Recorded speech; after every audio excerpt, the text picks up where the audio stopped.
Bonjour à tous. Allez, aujourd'hui, revue d'atelier. On va faire un petit tour ensemble, comme ça vous allez voir les différentes voitures qui sont à l'atelier et quels sont les travaux qu'on a effectués sur ces différents types de véhicules. On va commencer par celle-ci, donc une 993, un cabriolet, comme vous pouvez le voir.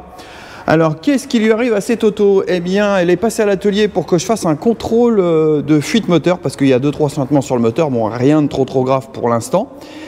Et quand elle est arrivée, eh bien, j'ai remarqué qu'il y avait un bruit de roulement au fonctionnement, vous pouvez l'apercevoir d'ailleurs, pour ceux qui connaissent, eh bien, il n'y a plus la turbine et l'alternateur, j'ai enlevé tout le corps de turbine avec l'alternateur. Et le bruit, eh bien, il se situe au niveau des roulements d'alternateur et de turbine. Eh ben, d'ailleurs, tiens, on va aller voir ça dans le local moteur de suite et puis je vais vous expliquer tout ça. Alors l'alternateur, là vous voyez déjà, je l'ai entièrement désossé, j'ai tout démonté, j'ai tout nettoyé, j'ai tout préparé parce que je dois recevoir normalement mes roulements ce matin. À côté, donc, la turbine que vous devez reconnaître, pour ceux qui connaissent les Porsche, ici, et le fameux corps de turbine qui va avec, vous voyez, voilà. Alors, comment c'est composé tout ça? Eh bien, tout simplement, en fait, votre corps de turbine, eh bien, lui, il contient donc l'alternateur qui est ici, là, il est pris dans cette partie-là. Et après, eh bien, par-dessus l'alternateur, eh bien, on a la roue de turbine. Donc là, voilà, on reconnaît bien le système de refroidissement de chez Porsche. Alors, particularité sur ce montage, eh bien, il y a deux courroies qui sont montées sur la partie avant. Alors, pourquoi deux courroies? Vous allez me dire, tout simplement parce que vous avez l'alternateur qui ne tourne pas à la même vitesse que la turbine de refroidissement. Et pour ça, chez Porsche, eh bien, ils ont fait un montage avec un double roulement. Et souvent, le fameux roulement de turbine, vous voyez que j'ai là, qui est pris, qui est emmanché là-dedans, et qui, lui, en fait, eh bien, quand votre alternateur est monté, il est ici, et il est en rotation, vous voyez, sur l'arbre de l'alternateur. Alors, ce qui se passe, eh bien, c'est que vous avez l'alternateur qui tourne à une vitesse donnée, et vous avez la roue de turbine qui est prise sur ce roulement-là, qui tourne à une autre vitesse. Essayez de vous éclaircir un petit peu le sujet, là, parce que c'est vrai que pour moi, ça paraît très clair. Alors, voilà, il faut s'imaginer que ça, c'est ici, dans cette partie-là. Par-dessus ça, eh bien, vous avez voilà, la partie alternateur avec son roulement qui est ici, là. Et par-dessus tout ça, eh bien, vous avez donc l'hélice de turbine. Et le corps de turbine, eh bien, il est fixé comme ça, comme on le sait sur les Porsche, à la verticale. Et donc vous avez vos courroies qui sont là, et ce qui se passe, eh bien, c'est qu'il y a une courroie qui va faire tourner l'alternateur, comme je vous disais, cet arbre-là, ça c'est le rotor d'alternateur, à une vitesse donnée. Et par l'intermédiaire de ce roulement-là, qui lui est fixé, vous voyez, à l'intérieur de la turbine comme ça, va nous faire tourner la turbine à une vitesse différente. Ça veut dire que la turbine et l'alternateur, ils sont sur le même axe, mais ils ne tournent pas à la même vitesse. Sur les 93, c'est monté comme ça, mais si on prend les classiques, les anciennes, eh bien, on a la turbine et l'alternateur qui tournent à la même vitesse. Alors que là, c'est dissocié au niveau régime de rotation, alternateur et turbine. C'est un petit peu la particularité de la 993, au niveau du système de refroidissement. Alors moi, vous le voyez, ce que je fais, c'est que je change les roulements, je ne change pas l'alternateur. Alors là, il y en a, je suis sûr, évidemment, dans certains ateliers, ce qu'ils font, c'est que ils s'embêtent pas, ils mettent un alternateur échange standard. Sauf que niveau coût, c'est pas tout à fait la même chose que de changer de roulement, parce que bon, des roulements, ça vaut pas non plus une fortune. Je crois qu'il y en a il y en a même pas pour 50 € dans les deux roulements. Bon, après, il y a un petit peu de manœuvre pour le remplacement de tout ça. Faut, vous avez vu, faut tout démonter. Bon, après, évidemment, j'ai tout nettoyé pour que ça soit impeccable. Et puis j'en ai profité aussi pour reprendre la portée autour là parce qu'elle était légèrement marquée, donc vous voyez, j'y ai fait une portée propre. Comme ça, ça va remonter et on va avoir un fonctionnement impeccable. C'est ce que je disais pour information dans mes souvenirs. Si on prend un alternateur échange standard chez Porsche, je crois que c'est 900 ou 1000 € quelque chose comme ça hors taxe. Et là, vous voyez, on va mettre deux roulements, il y en a pour 50 € avec la manœuvre.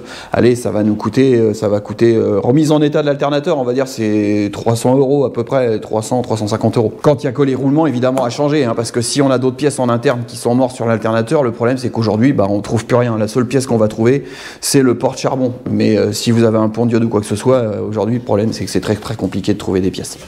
Donc voilà pour ce petit alternateur qu'on va remettre en état, on va remonter ça et puis normalement aucun souci, ça va fonctionner et fini les bruits. Allez, on va continuer à avancer dans l'atelier, on va aller un petit peu plus loin, vous allez voir, j'ai une petite auto marrante, là, une petite anglaise, avec un problème bien particulier qui m'a fait chercher quand même, parce que je ne comprenais pas ce qui se passait au départ. Alors cette auto, c'est une Austin Mini. Alors le problème, là vous voyez, j'ai déposé les freins, donc freins à tambour là-dessus. Alors, vous voyez, En plus, il y a eu des tambours qui ont été mis en aluminium, là, des super fins qu'ils appellent, donc bon, bonne qualité, hein, pas de souci avec ça. Alors le problème qu'a cette voiture-là, eh bien, c'est quand on va la rouler et qu'on freine, eh bien, on a un claquement, mais un clac dans les freins, hein, vraiment quelque chose d'assez important. On n'a pas forcément un mauvais ressenti dans la pédale, où on pourrait avoir une pédale qui, comme des disques voilés, ou enfin, pas là, c'est pas des disques, mais des tambours voilés, qui nous diraient, bah tiens, il y a quelque chose qui tourne pas rond là-dedans, et eh bien, ça nous provoque un bruit. Mais là, on a vraiment un claquement fort. Donc uniquement au freinage. Donc j'ai cherché un petit peu quand même avant de comprendre ce qui se passait, et là je vais vous expliquer ce que j'ai trouvé. Alors qu'est-ce qui peut bien nous provoquer ce bruit de claquement? Parce que là, comme vous le voyez, hein, les freins, bah, c'est plutôt en très bon état, hein.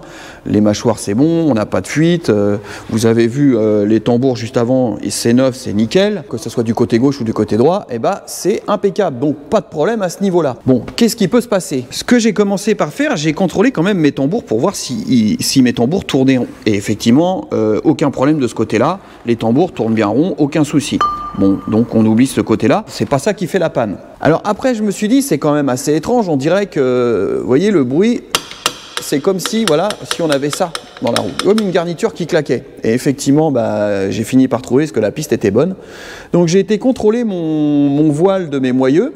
Alors, de ce côté-là, à gauche, on va dire que c'est correct, hein, on est dans les 4 centièmes, enfin c'est un peu limite quand même, donc de ce côté-là, on va pas dire que c'était ça qui pouvait provoquer un tel bruit. Alors de ce côté-là, vous voyez, j'ai déjà démonté le moyeu, donc vous doutez un petit peu du problème, eh bien c'est mon porte-moyeu qui a du voile. Alors je me suis dit, bon, bah le porte-moyeu est voilé, mais en fait c'est un petit peu plus vicieux que ça, c'est pas le porte-moyeu en lui-même qui est voilé, vous allez voir.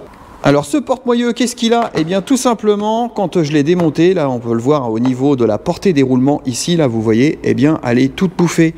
Donc il y a eu un moment dans cette voiture, eh bien il y a dû avoir un problème avec le roulement, ils ont dû changer donc les roulements, ils ont, je sais pas s'ils ont fait attention ou pas que le porte-moyeu était abîmé, et puis bah, le problème c'est qu'ils ont été remontés le porte-moyeu comme ça, dans cet état-là. Alors le souci de ce qui se passe, c'est que bah, comme on a une portée de roulement qui est usée, on est plus bien guidé, hein, au niveau de notre roulement. Et puis bah, quand on serre, il doit se mettre plus ou moins légèrement de travers. Et puis bah, quand on roule, eh bien, le moyeu, eh bien, ça fait ça. Et puis bah, qu'est-ce que ça provoque? Vous comprenez bien que quand, comme là, c'est des mâchoires de frein, quand on vient freiner, elles se retrouvent plaquées sur notre tambour, guidées. Et mon bruit que j'ai, eh bien, comme vous avez le tambour en rotation qui fait ça, comme ça, eh bien, on se retrouve avec une garniture qui vient claquer dans la flasque de frein. Alors c'est pas quelque chose de commun, hein, un claquement dans les freins comme ça, surtout que je vous dis, j'avais pas spécialement de retour dans ma pédale de frein, comme des fois on a des tambours voilés ou ovalisés, eh bien on a un ressenti dans la pédale, ça, il y en a certainement qui l'ont déjà ressenti à la conduite, hein, quand vous avez des disques de frein qui sont voilés, mais comme ici dans le cas présent, eh bien c'est pas nos tambours qui sont voilés, mais c'est le moyeu. Alors bon, c'est bizarre quand même que j'ai rien dans la pédale, mais bah, vous voyez, l'explication est là, hein, ça tourne comme ça, et le claquement, c'est vraiment ça que j'entends dans la voiture. Donc de toute façon, quoi qu'il en soit, j'ai commandé 2 moyeux neufs, hein, surtout que là-dessus ça vaut pas très cher. On va les remplacer, je vais recontrôler mes voiles, et à partir du moment que j'ai plus de voiles, je vois pas ce que ça pourrait être d'autre. Pour moi, je pense que c'est certainement ça. Allez, on passe à côté, donc notre Alfa Romeo GT V4. Alors ça fait un petit moment, hein, qu'elle est ici cette voiture-là, mais ça a traîné un peu dans la longueur parce qu'il y a eu une expertise, enfin je vous passe tous les détails. Donc ça a traîné un peu dans la longueur, puis bah, après on a eu d'autres chantiers à faire, donc on l'a mis de côté, voilà, et là aujourd'hui, eh bien on l'attaque. Donc eh bien on va sortir le moteur de cette voiture. Alors déjà pour certains, pour ceux qui sont observateurs, eh bien je pense que vous avez compris que c'est pas le moteur d'origine qui est dedans, hein, parce que c'est pas un moteur de GTV4 d'origine. Là on a un moteur d'Alfa Romeo 75 en Twin Spark, en double allumage par cylindre. Donc c'est une adaptation qui a été faite, et justement c'est là qu'on avait 2-3 problèmes avec ce fameux arbre de transmission au niveau des supports moteurs et au niveau des fixations derrière, au niveau des alignements d'arbre de transmission. Donc quoi qu'il en soit, là de toute façon on va sortir tout ça. On va remettre en état un arbre de transmission. Je vous avais dit, hein, j'avais retrouvé un arbre de transmission. Je vais changer tous les flecteurs, les roulements. On va réassembler tout ça. On va l'emmener à l'équilibrage. De toute façon, on n'a pas le choix de déposer parce que pour aller changer le joint speed Villebrequin qui fuit à l'arrière, eh bien, faut enlever la petite cloche qu'il y a et on peut pas l'enlever sur place. Ça passe pas avec le tablier. Donc, on va gagner notre temps à tout sortir. Hein, surtout que là-dessus, c'est pas très long, hein, c'est pas très compliqué comme mécanique. Et comme ça va nous permettre de pouvoir refixer les différents éléments qui n'ont pas très bien été refixés, hein, quand ça a été modifié. On a des tuyaux de frein qui sont pas bien remis à leur place là ici, et ça commence à frotter sur la cloche de volant moteur et c'est pas très bon. Donc on va remettre ça en place comme il faut, de façon à ce que limiter tous les problèmes par la suite. Voilà pour la petite Alfa Romeo. Alors on poursuit sur cette Lotus Super 7.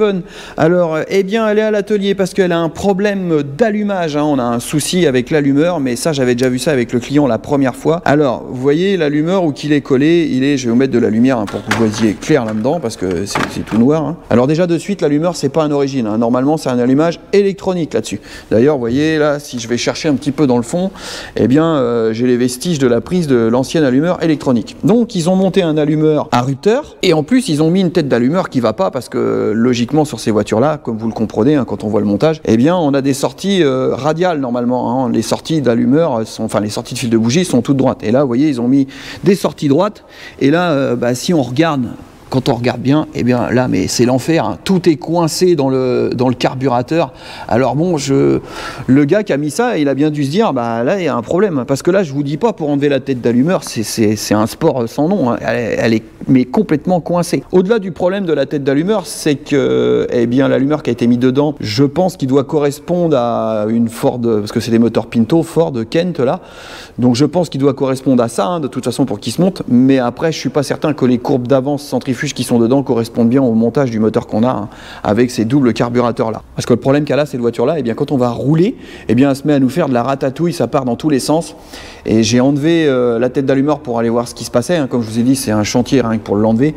Et bah, le doigt d'allumeur, il est plein de jeux, mais vraiment plein de jeux sur le rotor.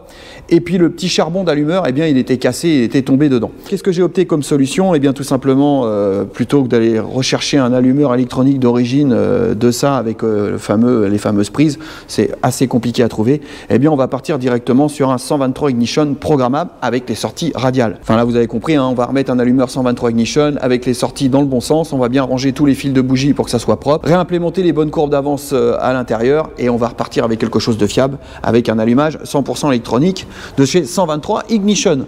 Et normalement, après ça, eh bien, on ne devrait plus avoir de soucis, ça devrait fonctionner normalement. Alors, de ce côté-ci, eh bien, j'ai ma culasse de R8 Gordini. Donc, vous voyez, j'ai commencé à travailler dessus. Hein, j'ai commencé à enlever toutes les plus grosses aspérités qui se situent à ce niveau-là. Vous vous rappelez, là, j'avais tous les impacts de segments. Donc là, vous voyez, j'ai déjà passé avec la petite Dremel. Hein. Enfin, moi, c'est la petite machine à air, vous voyez, avec les fraises au carbure, au bout, là.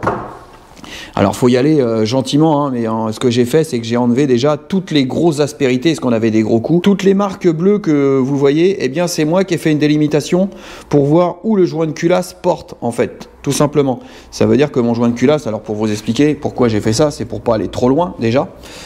Hein, vous voyez, quand on met le joint de culasse, eh bien vous voyez toute la marge qu'on a encore. Donc sur le principe, ce que je vais faire, comme on est vraiment que sur le bord qu'on est abîmé, là vous voyez ici, alors pas, ça va, hein, on est loin, vous voyez, on est assez loin, hein, on est quasiment à 4 mm de la bordure du joint. Donc eh bien je vais reprendre en faisant un chanfrein tout le tour pour adoucir toutes ces aspérités, pour lisser tout ça. Puis après je vais fondre ça dans la masse, hein, on va relisser, je vais relisser tout ça avec des roues à lamelles pour faire ça propre. Alors évidemment, il y a aussi une chose que je fais, vous voyez, j'ai une soupape en place, c'est que quand je viens travailler, eh bien, je mets des soupapes dedans. Hein, ça évite au cas où, vous voyez, quand on prend la machine et puis que, je sais pas, par le moindre hasard, on vient riper, on va éviter d'aller bouffer ou dézinguer le siège. Là, je vais continuer, je vais peut-être vous refaire une revue sur cette culasse, une vidéo spécifique en vous expliquant comment je vais faire. Parce que là, je suis en train de réfléchir. Là, j'ai enlevé les grosses aspérités à la Dremel, mais je me dis que ça va pas forcément me plaire si je fais tout ça à la Dremel parce que je vais pas être super régulier et je vais voir si je peux pas faire un montage dans la fraiseuse et reprendre ces diamètres là à la fraiseuse avec un outil qui va me faire un chanfrein en angle, comme ça j'aurai quelque chose de parfaitement cylindrique sur mes 4 cylindres et surtout je pourrais être égal partout. Alors je vais voir, je vais peut-être vous faire une vidéo là-dessus sur comment je vais me débrouiller pour faire mon montage de ça dans la fraiseuse.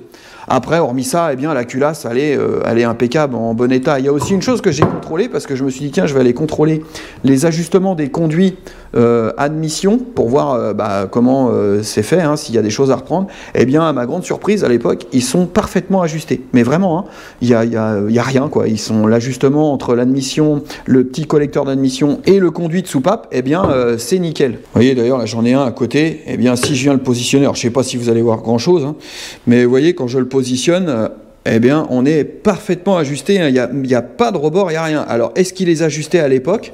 Ou alors, est-ce que la fonderie, elle est parfaite? Mais quand on regarde, quand même, ça n'a pas l'air d'avoir été travaillé, hein. Quoi que ce soit, c'est brut de fonderie, hein. Donc, bel ajustement, hein. Là, vous voyez, on le représente, hein, quand je le mets, je l'ai boulonné, on est parfaitement, et les deux, hein. Alors, c'est pas évident, hein, je sais pas si vous allez voir grand chose. Mais quoi qu'il en soit, eh bien, d'origine, c'est parfaitement ajusté. Eh bien, écoutez les amis, eh bien, c'en est fini pour cette vidéo aujourd'hui, hein. Vous avez vu, je vous ai fait une petite revue d'atelier rapide, hein, ça vous permet de voir un petit peu ce qui se passe dans l'atelier cette semaine, hein, vous voyez, encore des petits chantiers à faire. Et là, je rattaque mon moteur de ma R8 Gordini. Il y en a plusieurs d'entre vous qui m'ont parlé aussi de la 21, mais bien évidemment, la 21, j'aimerais bien avoir que ça à faire et me mettre dessus et remonter ma voiture, parce que ça me ferait énormément plaisir de le faire, hein. Et vous voyez, ça me démange fortement. Mais le temps me manque énormément, je ne peux pas être partout. Donc, bah, comme c'est pour moi, ça passe après. Et là, vous voyez, je fais le R8 Gordini, et là, je vais me rattaquer à mon moteur de 5 turbo, et je vais même venir le samedi pour le faire parce qu'il faut absolument que j'avance dessus, mais comme je vous dis, le temps me manque, donc il va y avoir des vidéos à venir sur ce moteur d'R5 turbo. Je vais commencer par reprendre ma rectif de bloc, et aussi ce qu'il faut pas oublier là, c'est que, eh bien, vous le voyez juste derrière moi là, hein, ici, le moteur de la RS4, il est sorti, déposé, la boîte de vitesse est enlevée, et là je vais m'attaquer à dépoiler tout ça pour aller sortir mes culasses. Mais de toute façon, vous inquiétez pas, je vais vous faire une vidéo là-dessus. Autre chose aussi, par rapport à ma dernière vidéo de l'Alpine A310, j'ai eu dans les commentaires quelqu'un qui m'a évoqué les problèmes de hauteur de crémaillère, donc les hauteurs de rotule. Bien évidemment que je les ai fait. Alors j'en ai pas parlé dans la vidéo parce que voilà, il y avait tellement de choses à dire, j'ai essayé d'aller plus ou moins à l'essentiel, mais bien évidemment, hein, les hauteurs de crémaillère ont été refaites. Alors je reviendrai peut-être sur ce point-là pour vous expliquer un petit peu qu'est-ce que c'est que ces fameuses hauteurs de crémaillère, et quelle est son importance et qu'est-ce que ça peut influer. Eh bien écoutez, sur ce, je vais vous laisser, hein, comme d'habitude, un petit pouce bleu, ça fera plaisir, hein. Et puis surtout, n'hésitez pas, abonnez-vous, partagez et likez. Je vous dis à bientôt, tchuss!